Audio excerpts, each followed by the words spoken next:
Hi, today we're going to do a CEC Quick Take.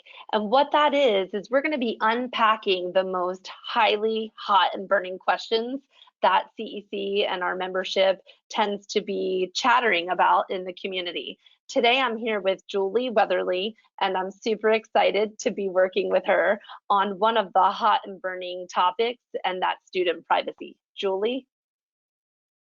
Hi, everyone out there. First of all, I do want to say that I am just so in awe of the educators at this terribly challenging time. And I just want you to know that you're all my heroes, all special educators particularly. So thank you for what you're doing. So let's go ahead and get into our hot topic. I represent school districts, so I get this question about 6 times a day on average right now. And I represent them in this specific area, and that's educating students with disabilities. And so obviously I get this question and I'm researching this question, and I have a couple of disclaimers just to start out with, because the lawyer in me feels like I need to do that. So first of all, please understand that the information that Kelly and I are sharing with you today is kind of fast-paced in terms of movement. This is what we know today, but sometimes these guidance documents that are being issued change the answers to some degree. Also, too, it's always important if you have a question, particularly one of these kinds of tricky questions, please talk to your special education director, who will in turn probably then talk to your school district school attorney.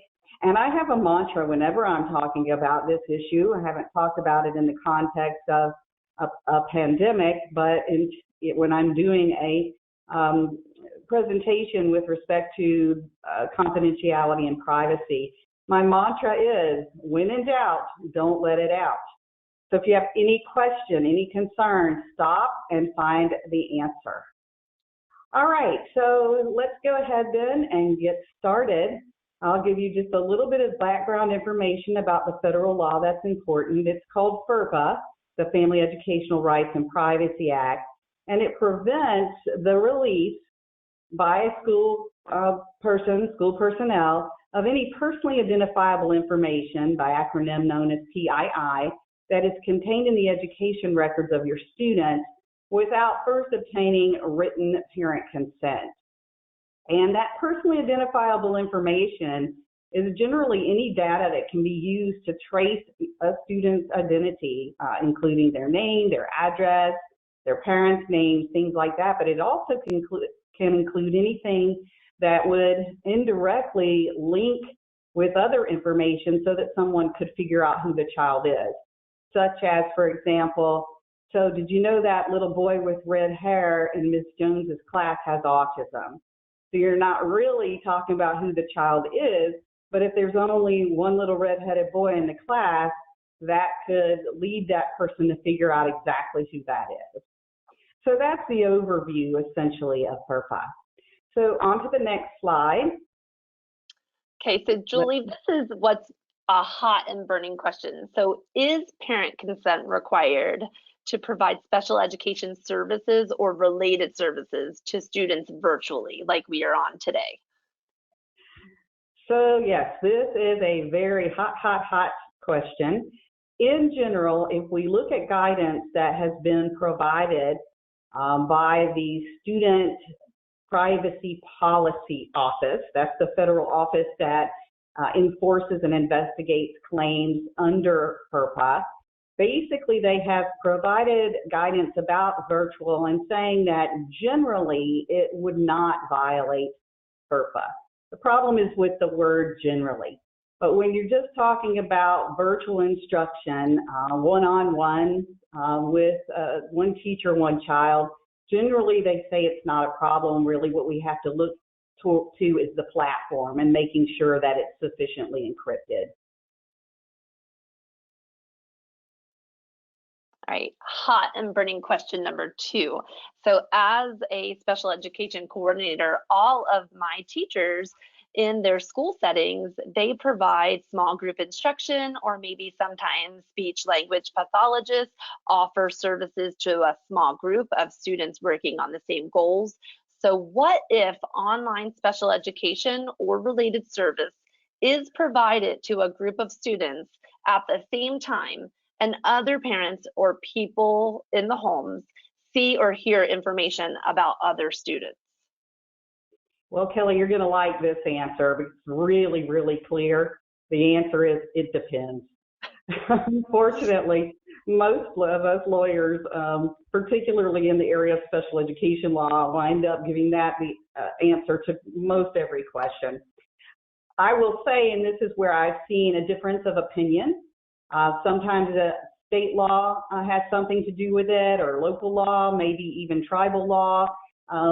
It could even boil down to the attorney answering the question. And lots of attorneys have different answers. So I've seen two main paths here. Some are being more conservative and actually asking for parents to sign a formal agreement that talks about their awareness that other parents are going to be on the phone. There might be some family members. They have to agree not to record the session. They have to acknowledge that they understand that some may be recording even if they say they're not, and that kind of thing.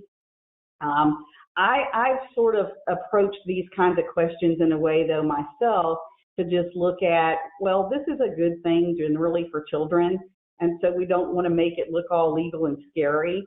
But I do think certainly the recording piece is essential in terms of whether you allow for or require a formal agreement or not, just making sure that parents still are aware that it could happen, and start the session by saying, hey, we all agree no one's recording this, right? And documenting all of that and storing the information as well is very important, that we are going to agree that we're not going to do that.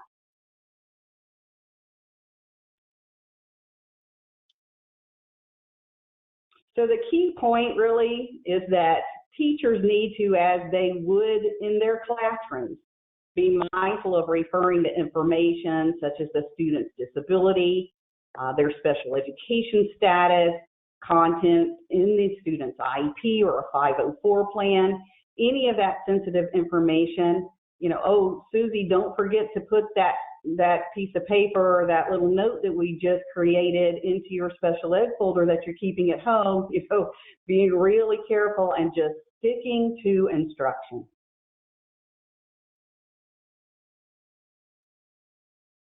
So one of the things I have been sharing with a lot of educators is making sure that although your IT professionals and your special ed directors and superintendents may be giving you platforms like Microsoft Teams, which is super duper encrypted, that we as the end user are not violating students' privacy rights because of faulty practice. And so each of the end users, meaning teacher, service provider, and in some cases, paraprofessionals, we've got to be mindful of student policies and understand what our district's directives have been. So when we take our cell phones and take a picture of our screens and post these images to, like, let's say, social media, Facebook, Twitter, TikToks, when we're sharing students' work that should be private, that was intended for school purposes, we now are in violation of their rights. We've got to make sure that we're not requiring students to show their face like this on Zoom or any other social media and or platforms that we are interacting with folks. A lot of administrators are sharing live sessions where they're talking about today's announcements so that they can be engaging with their school community.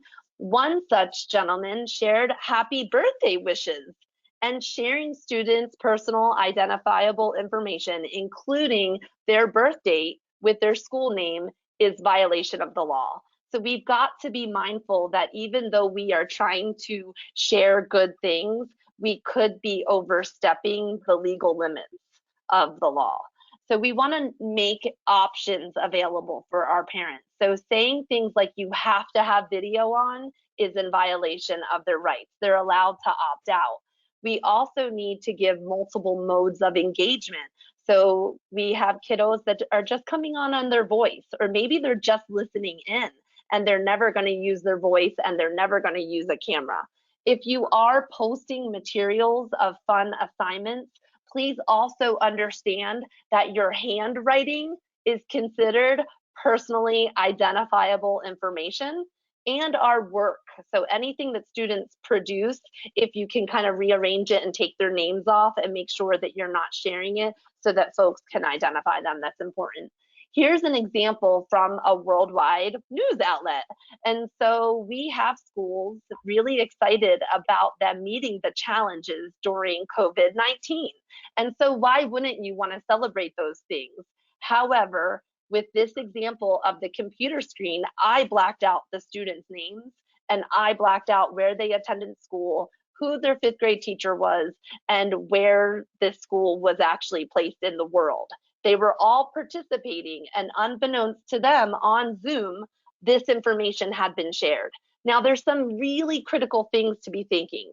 Your colleagues could be protected as well. So even if somebody's older, if you don't have their permission and you take a picture of your, meeting, your staff or faculty meeting, and you post it online, people could actually be under protective, rights and acts. So you want to make sure that you're getting permission from all persons, not just younger people, and that we are protecting everybody's rights to privacy. Some people don't want to be a social media star, so just consider that. All right, here's a quick acronym to remember all of this information in terms of the end user, paraeducators, speech pathologists, OTs, PTs, all the people that work with our children. If you can consider the ABCs of online student privacy, you're going to be doing a great job. A, allow for options. If parents do not want their students' faces on a video using image and voice, we can maybe use voice only, or maybe they can call in, or maybe just listen in or opt out altogether. B, be careful. If you are questioning the intent of what you're posting, you probably just want to not post it. You also want to be especially careful with anything that has video and images. Schools around the nation are sharing with folks just not to record. Do not capture. If teachers want to do physical modeling, they can open any platform in isolation, free of students, record themselves if comfortable, model what it is that they're teaching, and post it online for later retrieval of their students, but not post while you're recording anything, and especially don't record anything when you have students in the room. That's a really good idea. C, consent. When in doubt, don't let it out, but also think getting consent. If you're really questioning maybe vulnerable students, medically fragile students, or working in critical populations, follow the guidelines of your directors and your superintendents, and make sure if you're not comfortable, just don't do it. If you don't physically have the copy of the parent consent with the signature, you can think of other creative ways and visit CEC's community to find other creative ways to reach and educate all of your students. This is just a selection of tools that will be made available to you that goes over all the content of what Julie and I covered today. We have absolutely loved having you join us. Be looking for more of these quick tips and sessions, because we want to make sure that we're answering those hot and burning questions. Thank you so much, Julie, for joining me today. Thank you, Kelly. I really enjoyed it.